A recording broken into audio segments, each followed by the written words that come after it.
Hey, welcome to Lovecraftian Gamer. Today we're going to play Forgive Me Father. I've already played the whole game and I'm going to put a whole playthrough of this game over on the channel somewhere. I'm going to play one level and just kind of talk about my impression of the game overall. I've got Heroine for Hire back there playing Spiritfarer in the shadows. She might chime in. Yeah, so Forgive Me Father. It's a boomer shooter in the Lovecraft genre. Um, let's just get into playing and we'll just talk about it as we go.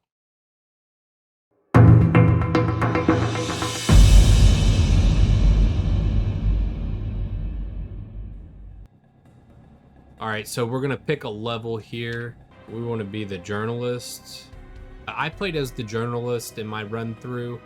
Scarzar, I think, is going to use the priest. He's going to play it too, so we're going to have both playthroughs up on the channel. Let's go to the streets. So again, if you want to see the full playthrough, go check that out. I should have all my weapons, so yeah, weapons are all leveled up. I've already got this, so that's okay. We're just going to go through and play and kind of talk about the game.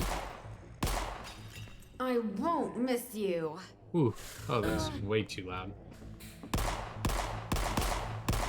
So, first of all, the game looks amazing. Plays very, very good. Weapons, very, very good. Very fun. All around, just a good game. It's gonna do really well on gameplay. I love the gameplay. It's just fabulous.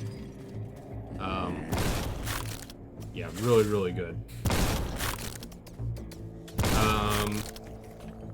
Had a few complaints. One, armor pickup. When you find an armor item, it does not want to pick it up. I don't know. It's just got to be a code thing. Here we go.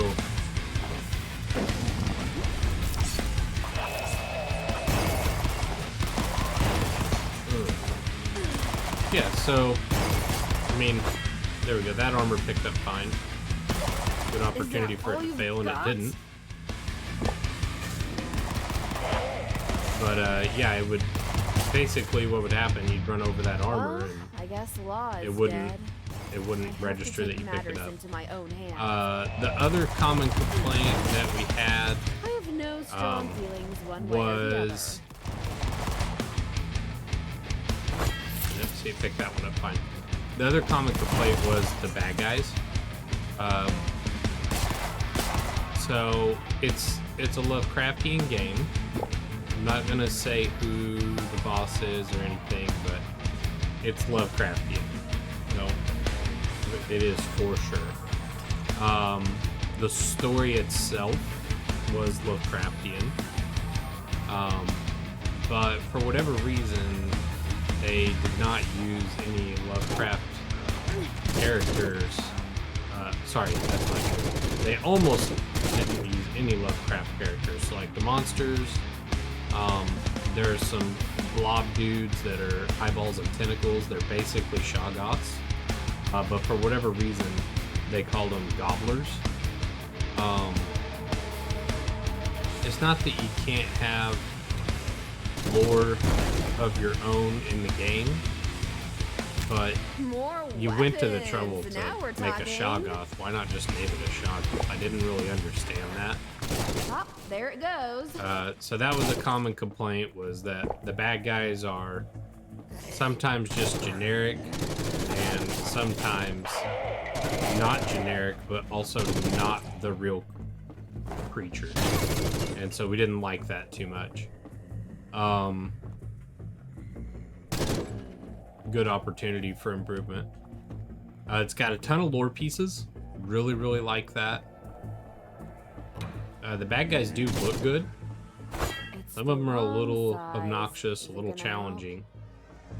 But there were just a couple that we thought were not, like, well-tuned. So overall, good on that. Music is standout. Music is absolutely fabulous. We're about to see right here. I remember this part. Great find. Let's do this.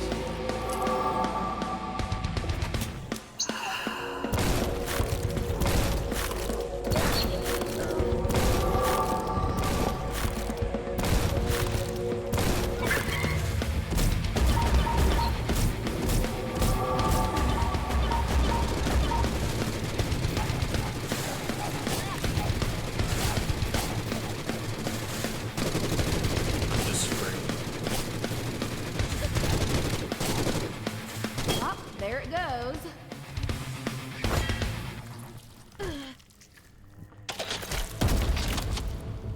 Weapons are great if you can't tell. Absolutely fabulous.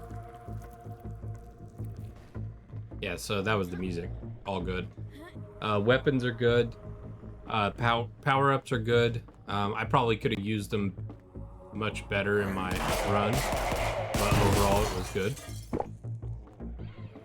I think the difficulty was very fair on the medium difficulty, or the normal mode that I played. I think it was very fair.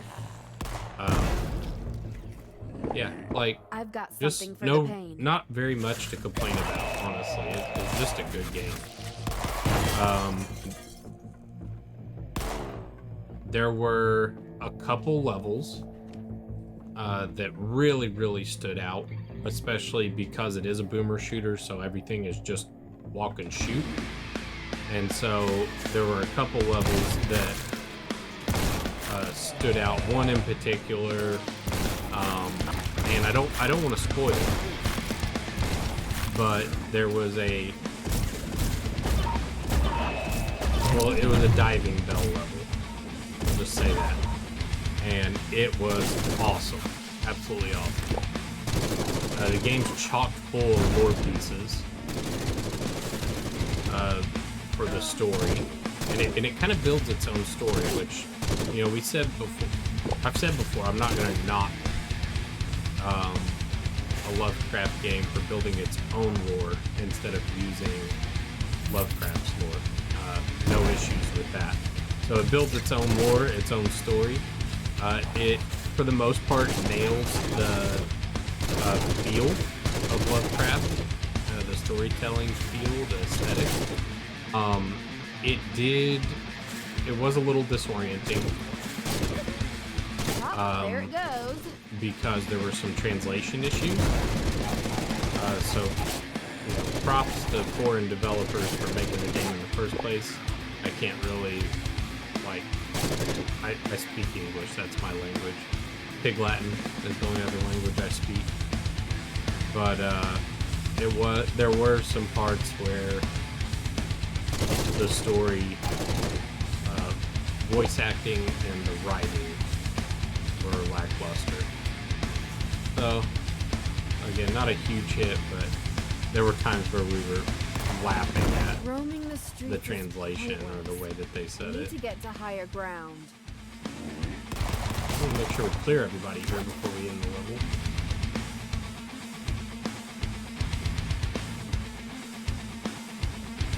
I'm ready to slay some monsters. No armor pickup issues this time, so that's good. Yeah, I'm a little more deliberate, so that could be what it is.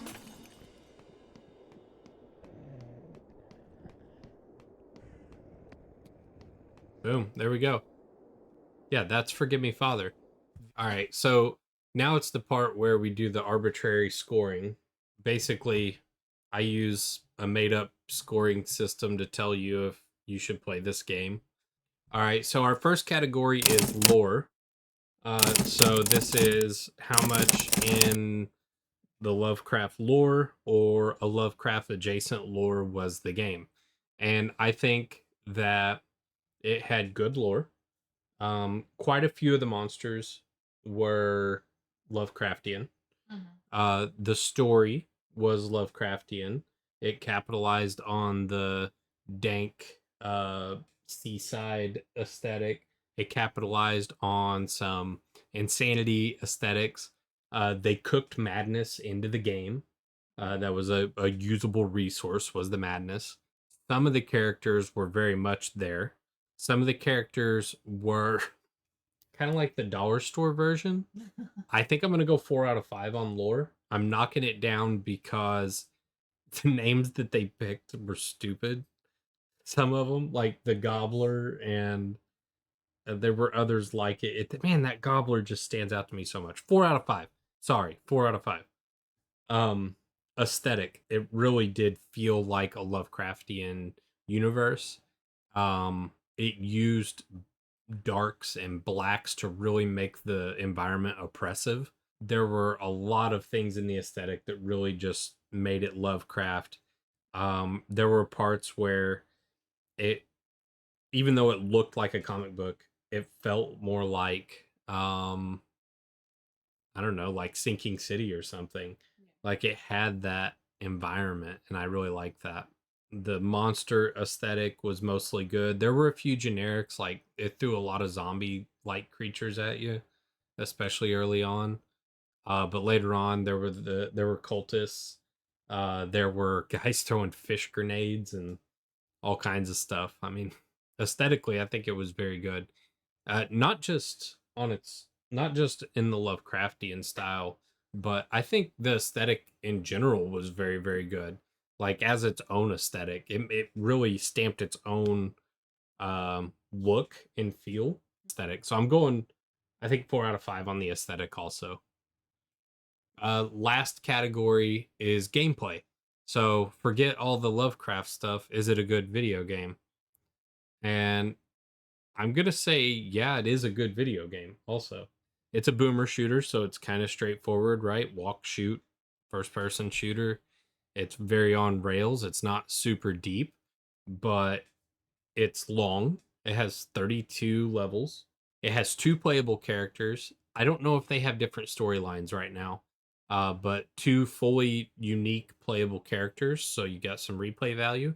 It has an endless mode. It has multiple difficulties. It has multiple settings on graphics to make it look and play just a little bit different.